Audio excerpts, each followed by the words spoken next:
Bienvenue dans Octobre Obscur, jour 13. J'espère que vous allez bien. Aujourd'hui, je vais vous raconter 3 histoires, vraies, fausses, mais flippantes. Et c'est parti.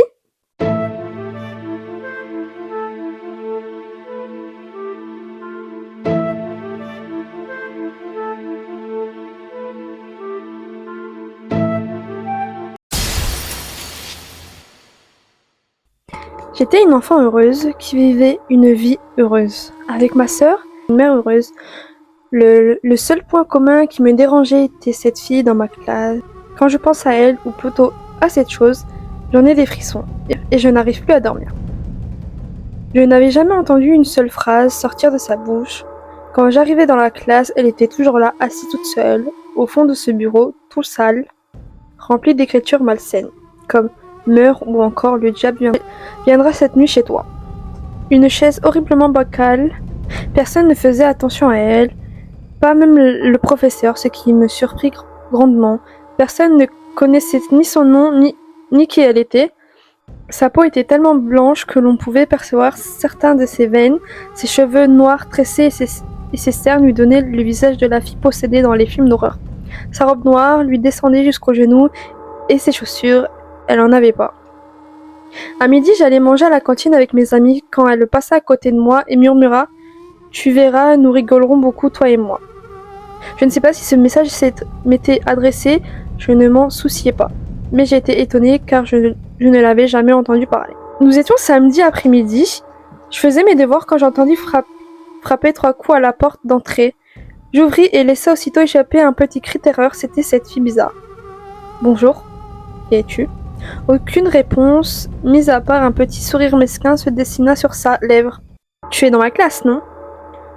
Toujours ce sourire qui s'agrandissait au fil des secondes qui me faisait terriblement peur, je finis par perdre mon sang-froid et lui claqua la porte au nez avant de retourner dans ma chambre terrifiée. Je découvris au bout du papier sur lequel avait écrit un numéro de téléphone contenant uniquement les chiffres 0 et 6.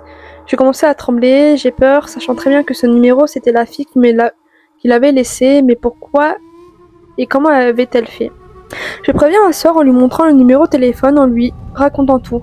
« On a toqué » demanda-t-elle avec un air surpris. « Oui, tu n'as rien entendu ?» ?»« Ben non. » Sa réponse me faisait froid dans le dos. Elle était pourtant dans une pièce si proche de la porte d'entrée.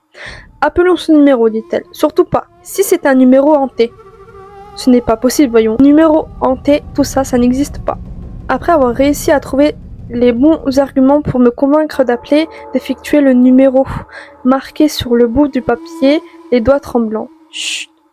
Ça appelle, » murmura ma sœur, un peu effrayée elle aussi. Au moment même, une voix sinistre prononça les mots « Game over » et la répéta sans cesse.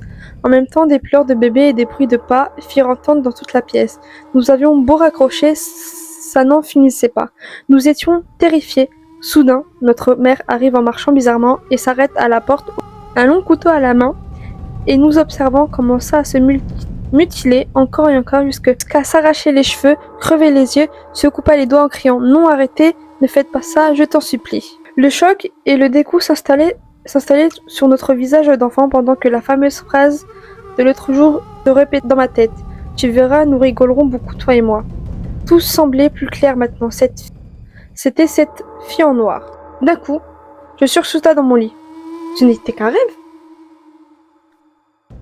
Je regardais mes mains, constatant qu'elles étaient plus blanches que d'habitude. La maison était vide, mais ce n'était pas ma maison. Je me rendis le plus vite possible à l'école dans l'espoir de retrouver cette fille, mais sur le chemin, je vis une personne me ressembler étrangement. Je me rendis compte que c'était moi.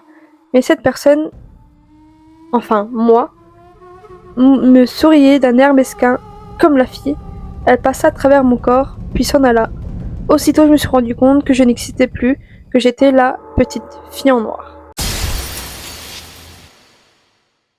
Donc je suis une fille de 24 ans et l'histoire se passe de mes 12 à 19 ans. Tout a commencé quand un soir j'étais seule chez moi dans le nouvel appart où ma famille et moi venons d'emménager. Ma mère et mon beau-père étaient un anniversaire et mes 2 demi-sœurs étaient chez leur mère. Forcément j'avais un peu peur, mais bon, après avoir regardé un film, j'ai décidé d'aller dormir.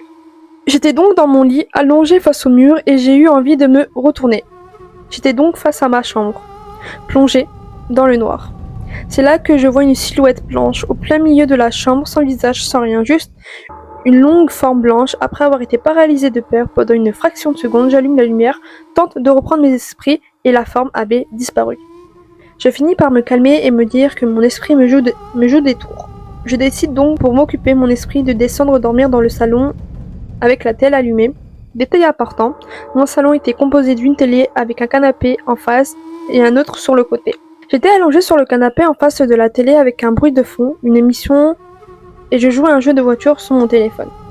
Un moment, je ne saurais expliquer pourquoi j'ai décidé de tourner la tête vers la direction du canapé sur le côté, et c'est là que mon sang s'est littéralement glacé.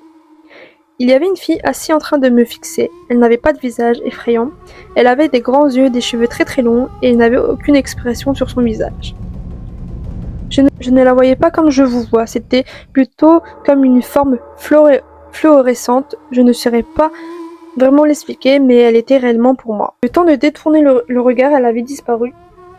Autant vous dire qu'après ça, je n'ai rien dormi de la nuit. J'étais en larmes et le lendemain, j'ai voulu l'expliquer à mes parents, qui bien sûr ne m'ont pas cru.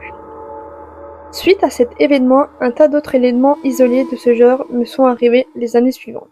Ça a commencé par des cauchemars très violents, à une forme noire me terrorisait dans mon sommeil, à tel point où j'en pleurais en étant endormie. D'autres rêves perturbants avec des gens, mi-animaux, mi-humains, qui s'en prenaient à moi. Je rêvais énormément de serpents aussi. Dans ma culture, cela signifiait que j'étais victime de mauvais œil ou bien qu'un djinn s'en prenait à moi.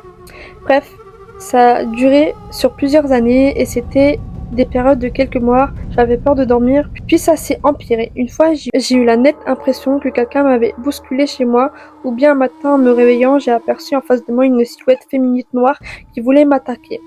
Une autre fois, j'en voyais une allongée à côté de moi, puis un matin où j'étais seule chez moi, je me préparais un café. Il n'y avait ni de télé, ni de musique, bref, pas un bruit. J'entendais quelqu'un murmurer mon prénom. Je tiens à rappeler que dans ces événements se sont produits d'année en année sur des périodes différentes. Tout ne m'est pas arrivé d'un coup. C'était trop pour moi, j'ai décidé de me faire une forme d'exorcisme. On a eu un mot pour ça dans ma culture, mais je ne saurais pas le dire en français, désolé. J'ai également coupé contact avec quelques amis que je pensais fausses avec moi. J'ai bien fait d'ailleurs. Si vous ne sentez pas quelque chose ou quelqu'un, fiez-vous à votre instinct. Et voilà. Depuis, je me porte bien, je ne fais plus tous ces cauchemars et je n'ai revu aucune silhouette étrange ou quoi. Je fais tout pour me préserver ma paix et je m'entoure de personnes qui dégagent de bonnes ondes.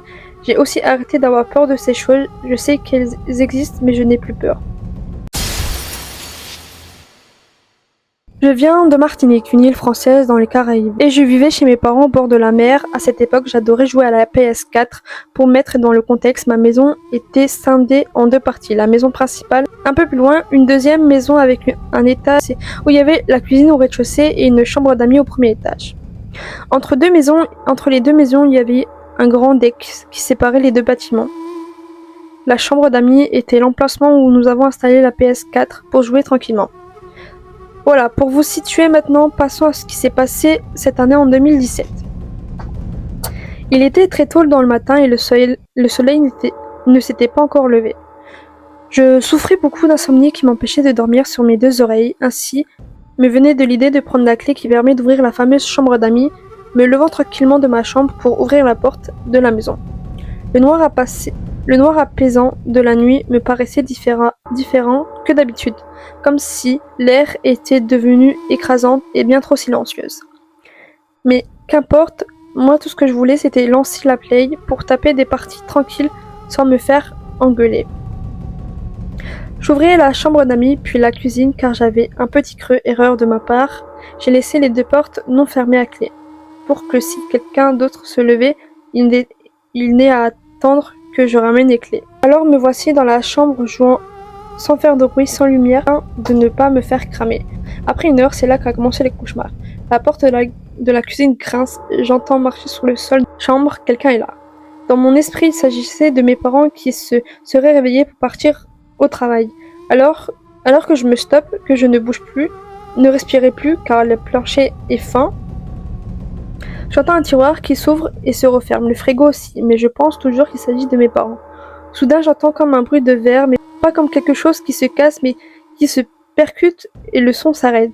30 secondes après, les bruits de pas semblaient sortir de la cuisine et venir vers l'étage. Comme si je l'ai dit juste avant, la porte n'est pas fermée à clé. Tétanisée à l'idée que mes parents me passent un savon, je ne bouge plus, attendre l'inévitable. La porte s'ouvre doucement et de la porte à moitié ouverte apparaît la tête d'un homme très grand qui lance un regard stupéfait comme si lui aussi était terrorisé par la situation. La scène va durer au moins 10 secondes. 10 secondes où cet homme va tourner ses yeux dans tous les sens comme si la folie s'était emparée de lui. Et là, j'explose dans ma tête. Je ne pense qu'au fait qu'un tiroir de la cuisine a été ouvert. Je ne sais pas lequel. J'ai peur qu'il ait pris un couteau et que je ne puisse plus m'échapper. L'espace va s'arrêter autour de moi et les veines de mon crâne me pressent la tête. Mais l'homme ne bouge pas et moi non plus. Puis il bouge mais referma la porte en claquant et part dans une course effrénée dans les bruits du gravier qui composaient le petit chemin menant à la maison. Je me suis retrouvée seule assis ne voulant pas croire ce qu'il venait de se passer. 5 minutes après, je retourne enfin le courage de sortir de la chambre et descendre dans la cuisine. L'homme avait sorti du lait et des céréales et avait ouvert le paquet. Mais what the fuck? J'ai couru voir mes parents racontant ce qui venait d'arriver. L'histoire ne s'arrête pas là. Non, la fin était tellement what the fuck, écoutez. Mes parents se pressaient de contacter la gendarmerie et 20 minutes après, les voilà arrivés.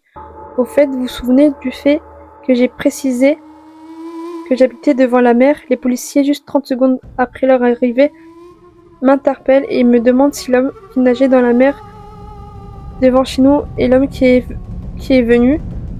Je me retourne vers la mer et je le vois, c'est lui nageant dans la mer joyeuse comme un enfant qui découvre la plage et je confirme que c'est lui. L'homme est interpellé, arrêté et placé dans le fourgon, c'est là que l'histoire s'arrête. On ne me l'a jamais vraiment expliqué parfaitement à l'époque. On m'avait fait comprendre que l'homme était atteint de folie et qu'il n'est plus maître de lui-même, et que cette histoire s'arrête. J'espère que ces 3 histoires vous auront plu. N'hésitez pas à m'envoyer vos histoires à l'adresse email là. N'hésitez pas à liker, partager, abonnez-vous, activez la cloche, suivez-moi sur les autres réseaux sociaux. Je vous fais des gros bisous et je vous dis à demain. Bisous.